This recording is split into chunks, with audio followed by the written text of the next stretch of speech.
We good? Visually? All right. Of course. I mean, are we good visually? We are. Look at this. No camera that I don't love and no camera that doesn't love me, Carlota. I How about agree that for a with that start? because I'm about to tell you, you look fantastic. Thank you. I haven't seen you in a minute. Yeah. And it's been a couple years. I'm trying to think the last time. It's been a little while. It's been a minute. Yeah. And you look ridiculously good. Thank What are you. you doing? I have been home off a tour for a little bit now. We Okay. got home back in October, I think it was. And I mean, I have been doing Muay Thai, lifted weights, a lot of physical exercise. Yeah. You know, that's the one thing that still was bothering me about myself is that I carried a little too much fluff for what I wanted. Right. And being from Kentucky, I was a fat kid when I was growing up. It's always just kind of there. And I finally had the time to not only do all the workouts, but I'm also actually watching what I eat for once. Finally, I used to go to the gym, so I didn't blow up. Now I'm trying to go to the gym and watch the diet to dial it back in. So because you were doing a lot of MMA training too, Oh, like yeah. Muay Thai, obviously. But 0-1 record. Woo. did you? Yeah. Oh, do tell. Well, I back in I was 32 years old. Mm-hmm. It was my first Muay Thai fight, and it was a smoker. One Kick Nicks here in town did the smokers over at the corner of Sunset and Vegas Boulevard, big sports venue over there. Yeah. And I'd been training for about 2 years, so I said I saw other people doing it. I was like, you know what, I can do this. No. So here I stand at 0-1 at 32. I fought a 22-year-old. Wow. And got in the ring, got hit harder than I've ever been hit before in my life. And it was at that point that I realized, while I'd been doing Muay Thai for 2 years, this kid had been Thai his entire life. Yeah. And, he beat me. But I think, overall, I won the long game. Yeah. Yeah. Well, I mean, you're taking care of yourself and looking really, really good. Thank you. Obviously, Five Finger Death Punch. It's been quite the journey. Oh, yeah. I would like you to share the story of joining the band Okay. because I think it's such a cool story. Very cool. Well, I don't know if I've told you this story or not. This is a new one for you, perhaps. Here we go. I was working at the Hard Rock Cafe here in town on the Strip, and Matt, the old bass player, came into the Hard Rock one day. Him and Case, our old security guy, and I knew Case. A cocktail waitress walked up and was talking to Matt, and then came back over. Now, let me back up. Matt had a big beard. Yeah. I had a big beard to about the middle of the chest at that point. So I figured I'd make a beard joke, go over and say hi. I tell her, hey, you know the guy at the bar? She's like, yeah, that's Matt from Death Punch. I said, well, tell him that he's in the big boy beard section, and the little boy beard section's over there. He didn't like that. So she came back over, and she's like, you know, I don't know how to tell you this, but he said that he's a rock star, and you're still waiting tables. Ooh. Oh. I had no comeback. No. None. He spoke truth, and I hated it. But you had power over the drinks. But anyways, Yeah. go ahead. So then, yeah, exactly. And then 2 months later, I found out. Are we allowed to curse on this? Absolutely. Okay. 2 months later, I found out that Death Punch was looking for a bass player. Right then, I was like, "Fuck that motherfucker! I'm taking his job." And here I am. Yeah, we've seen each other since, and it's all water under the bridge. But I would not have tried to get into Death Punch nearly as hard had he not said that night. So, Well, he was him flawed. being surly, let's say, I get it. I've been in the band for a long time now. I know why you were surly. Yeah, right. But yeah, had he not behaved in that manner that night, I would not have gone after it nearly as hard as I did.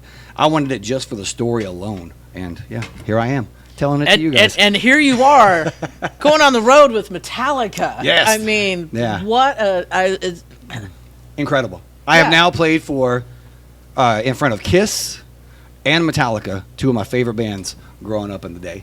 Man, and Metallica, total gentlemen, wonderful professionals. Just the amount of stuff in the hallways in these stadiums that we're playing. I don't know, like, how do you organize that? It blows my mind. Yeah. Just the magnitude and the size of the stuff that they have going on. But it was an incredible experience. We played all around the world with those guys. Yeah, it's been been quite the Yeah, whirlwind. that had to just be surreal. Yeah, it was Like, awesome. And the thing that sucked, though, is that when we're opening up for Metallica, they've got so many trucks and whatnot that once we're off stage, we got to be out of there like maybe an hour or so after. So I never got to see an entire Metallica set because I always had to go out and watch a little bit and then get on the bus and go to the next place. Wow. But it was cool, you know. If I'm complaining about not being able to watch Metallica because I got to play with Metallica, I should probably shut my mouth. Yeah, probably all right there. Yeah. Any cool stories on the road from that tour? Like, Oh, man. I mean, I was backstage at a Metallica concert a couple times, so I know about the equipment that you're talking about. That's crazy.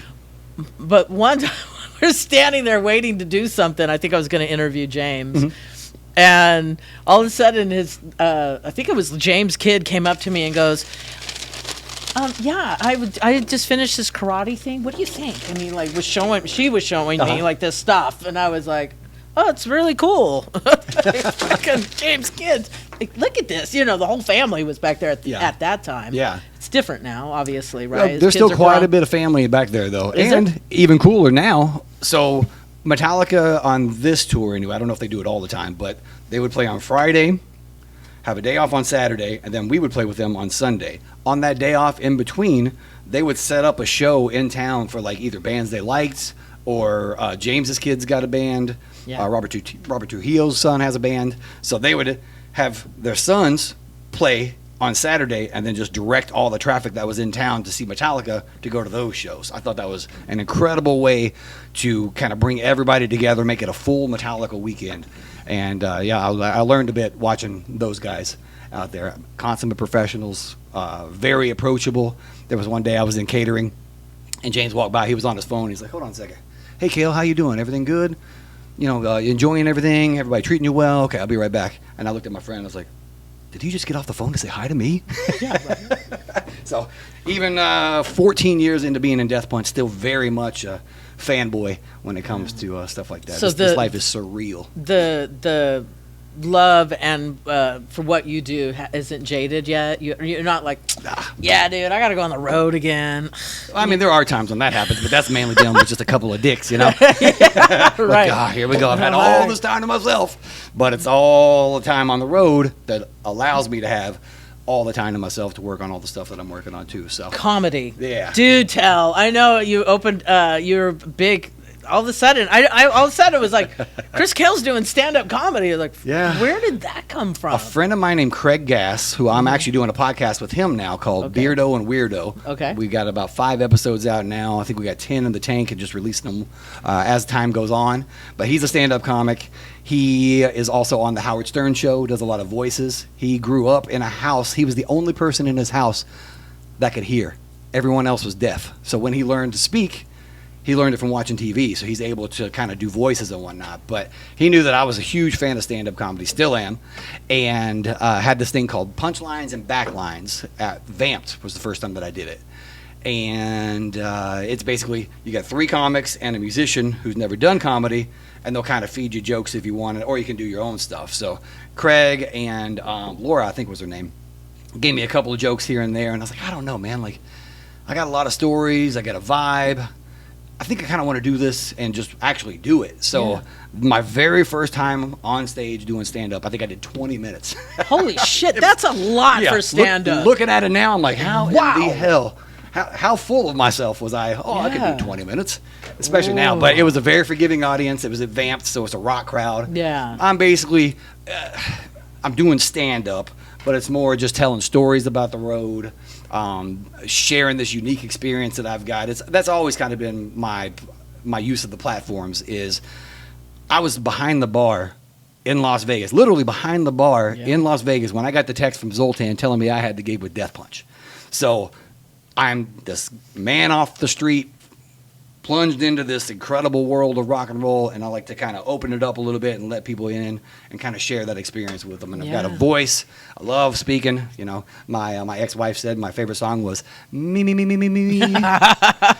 She was right.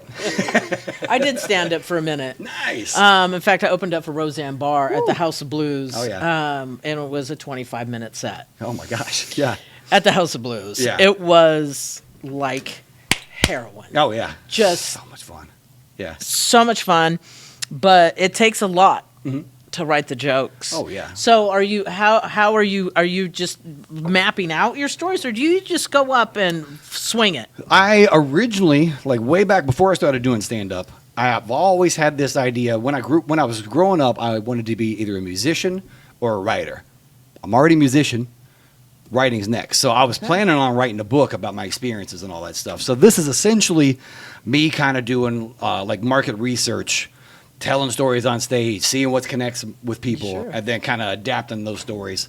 I don't know if I'm going to end up doing a book at some point, but I have had so much fun with the stand-up. And actually going back to talking about the Metallica experience, what I'm trying to do now is with Death Punch, let's say we roll into a town, we're playing on Saturday, but we have a day off on Friday in that same town. I want to schedule a comedy show on Friday in that town. That way people can come in, much like the Metallica stuff. Yeah. Everybody just make it a full Death Punch weekend. Come in, hear some stories about being in Death Punch, a little stand-up comedy as well, and then the rock show the following day. So that's kind of where I'm working towards That's a good, smart on this move. thing. Yeah, and it gets me out of the hotel room. I find that I often get overwhelmed with too many people. I'm very, very social, very full frontal. So if I walk out somewhere, Right. you know it's me. Yeah. And I'm like, is that? Yeah, there's You know no it is. mistake. No. Yeah, that's Kael. Yeah, so That's Kael. I tend to kind of isolate a little bit when I'm on Yeah. the road, and I really don't want to do that anymore. So I'm trying to just do more things that keep me active, keep me sane, keep me social. Being social is part of what keeps me sane a Right. lot. And so that's basically where the whole Have you stand-up done thing came. comedy outside of Las Vegas? I mean, have you hit different clubs around the country? Oh yeah, I've done it at Comedy Works up in Denver for Brant Tobler. Oh, wow. Okay. Um, That's an act. Someplace overseas, Spain maybe. I went in for like an open mic on one of those nights that we had a night off on the Metallica tour, and I did comedy there. I've opened up for Big J Okerson here in town at Wise Guys, Josh Wolf many times over at Kimball's Comedy Club. So it's been nice. The thing that works well for me is most people when they're doing stand-up, it takes 3 years just to get used to being on stage. I've been on stage since I was 15, Yeah. essentially. So I'm not afraid of that at all. I'm Right. very vocal and very outspoken and whatnot. So it's just a matter of, at this point, I've been doing it seriously for a year, maybe Yeah. a little bit longer than that. And just finding my voice. The support from all the other comedians has been great. Yeah. The profile that I have with Death Punch has definitely opened a bunch of doors for me there. Sure. So it's nice to have this massive platform that is Death Punch that opens up other creative opportunities. So I can just kind of, I am at my best when I'm being creative. And that's whether it's doing stand-up, whether it's podcasting, playing bass, singing, writing music. Getting in the ring. Getting in the ring. Get in yeah. the ring, yeah. Just once, I'm good. Were you scared though? Because I mean, when I did stand up, I'm not afraid to get up on stage either and be like, "Hey, what's up?" Like it's no big deal Yeah. because there's other things to focus on. Maybe I'm introducing Five Finger Death Punch, which I've done many times. Oh yes, thank you. And that doesn't scare me. And being in a band, you're part of a group and you're doing your thing. But stand-up comedy, it's you, that's you, that's Yep. that's only you.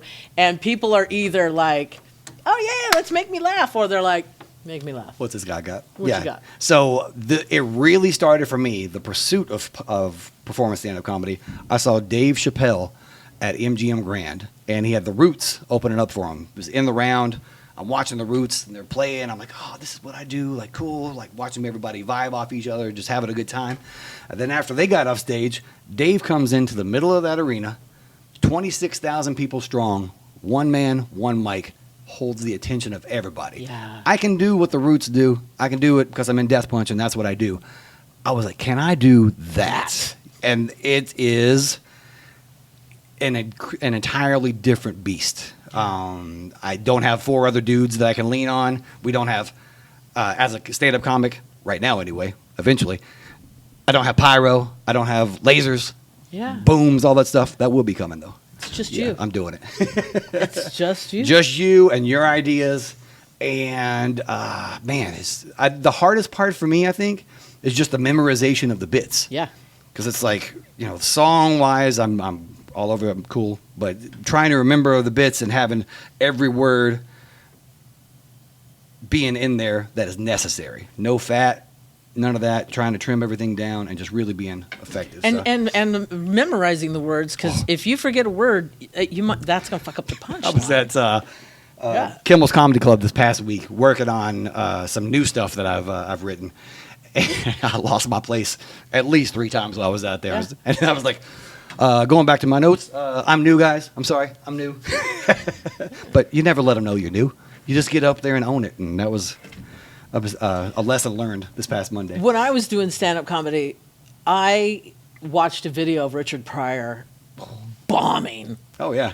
Just bombing. And that made me feel a ton better. Have you seen the day, or I don't know if it's a video or if it's audio, but The Day the Laughter Died by Andrew Dice Clay? No. So after he has that incredible set at Madison Square Garden, records it all, he goes into some club and records just him bombing relentlessly, just no material, just trying to come up with stuff. And it's incredible knowing that he just played Madison Square Garden, walks into this club and just wants to do a new album. And, it's so raw. And you just, you get to watch a master work his way out of it. Yeah. And, oh, man. It's the hardest thing I've ever done. Yeah. 100%. Yeah.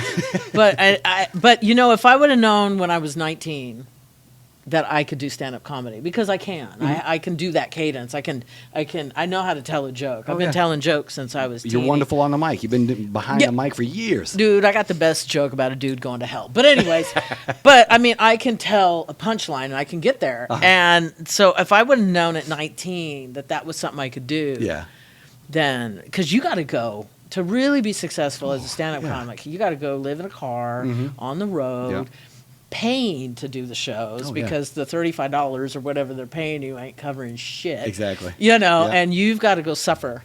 And by the time I figured out this is something I can do, I had a house, I had dogs, I had responsibilities, job. I was like, I can't do this, but man, it's heroin. Yeah, it's nice being able to have the steady income from Death Punch, where I don't need to make money. On stand-up comedy, I'm able to just go out and do it. I got plenty of time out, at home to be able to work on stuff, and it's. Speaking of working on stuff.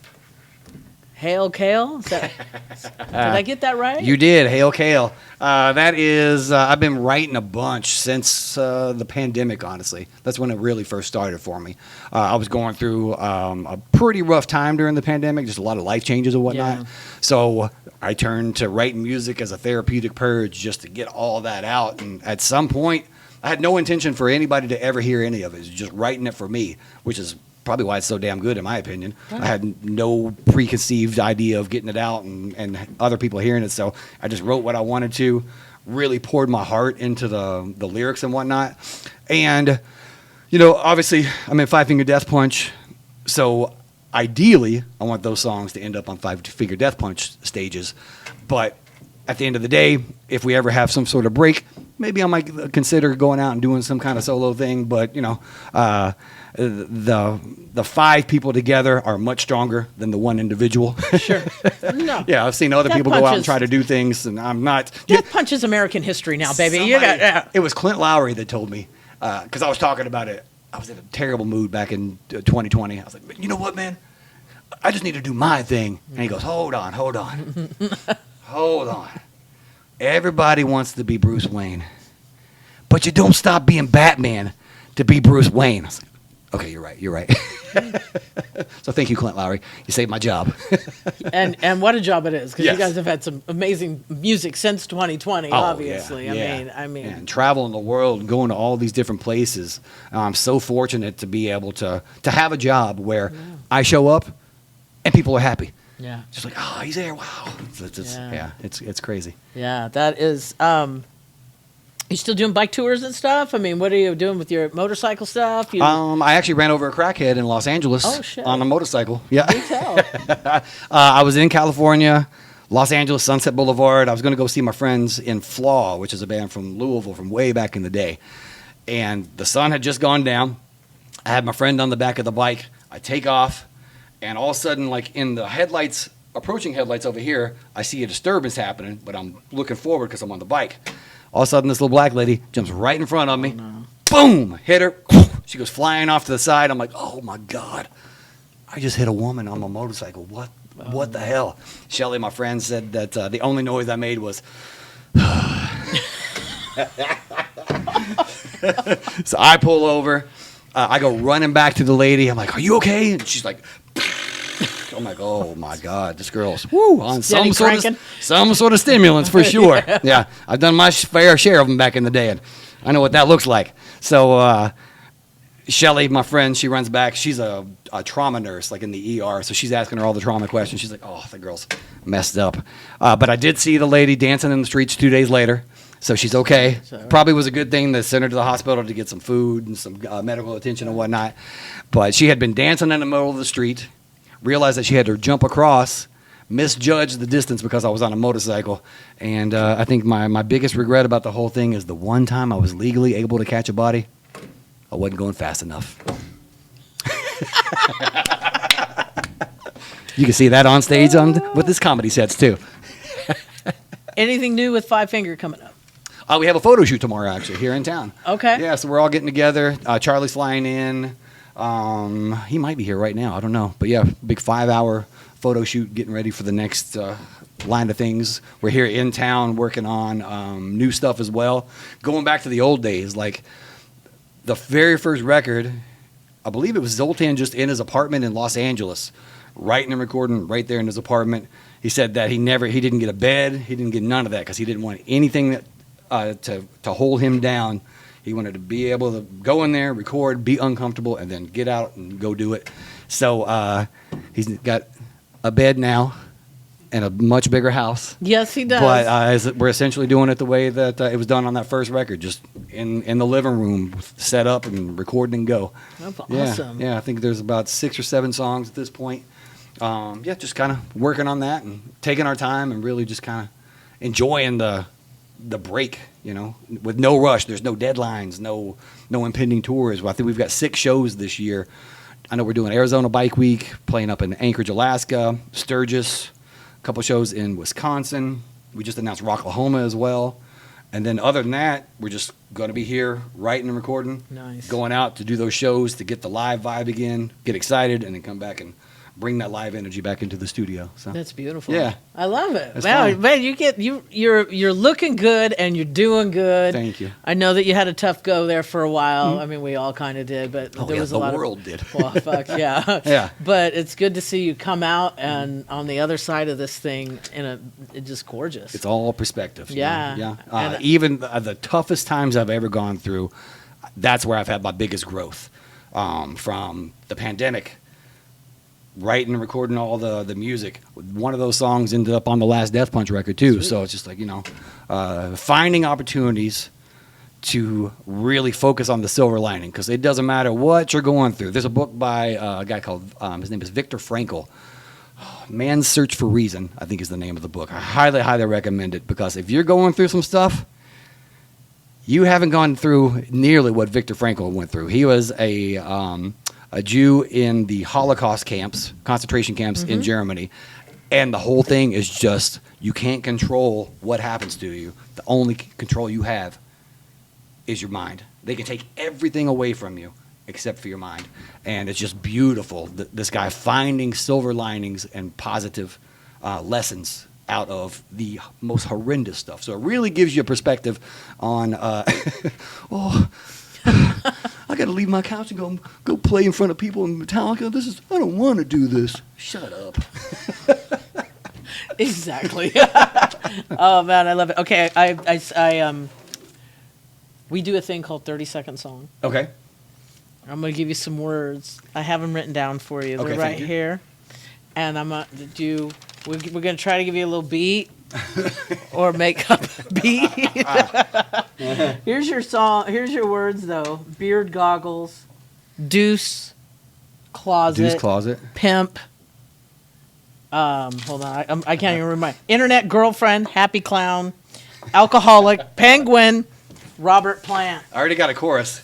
All right. Yeah. He's good, man. He's already ready to go. Right there. Right. It will be stolen from Friends, if anyone ever watched that. Let's go. remember the song "Smelly Cat." I think we're going to try to apply this to that. So copyright infringement be damned. Beer goggles, reservation for 2 in the Deuce Closet, pimpin'.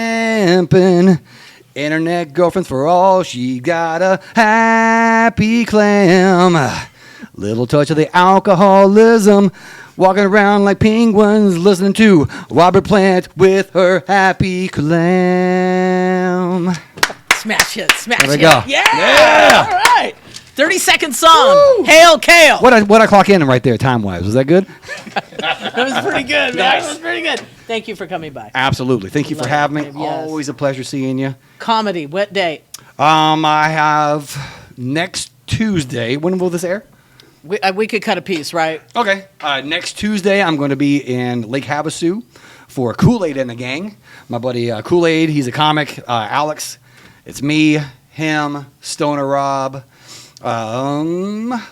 Jacob Yarbrough, I think is his last name. We're playing the Lake Havasu Lighthouse Lounge, I think is what it is. It's a free show. Starts at 7 o'clock next Tuesday, which is, I want to say, is March 2nd or something. I don't remember. We're going to put it up on the screen right there. We're going to figure it out. I'll send you a flyer. That way We'll it's on have there. it. Yep. And then there's a big show that I've got next Wednesday here in Las Vegas at the Sand Dollar Lounge downtown Las Vegas. Me, Todd Royce, who is on, he's a Kill Tony Golden Ticket winner. Okay. Super funny dude. It's his first show doing comedy down at the Sand Dollar, and I'm helping him kick that off that night, Wednesday of next week. I'll put the flyer up on there for That's you March guys as well. 5th. March 5th. So, and yes. next Tuesday is the 4th. Yes. Then, right? There we go. Okay. So March 4th, Lake Havasu. Math. March 5th, Sand Dollar. April 11th, I'm opening up for Rick Diaz at Wise Guys. Okay. And then I have another show May 2nd in Boulder City at Skinny Bar with my buddy Fitzy and friends. So that's going to be Look a at good you, time. man, making it happen. Yeah, I love it. I mean, like I said, no stage that I don't love and no stage that doesn't love me. Even when I'm messing up, there's lessons to be learned there. Love it. Thank you. Absolutely. Thanks for Thank coming you. by. Chris Appreciate Kael. Boom. Thanks, love. Make sure you all check out Beardo and Weirdo, available on YouTube, Spotify. We'll get to the other ones later, but right now, those two. Love you guys. Thank you.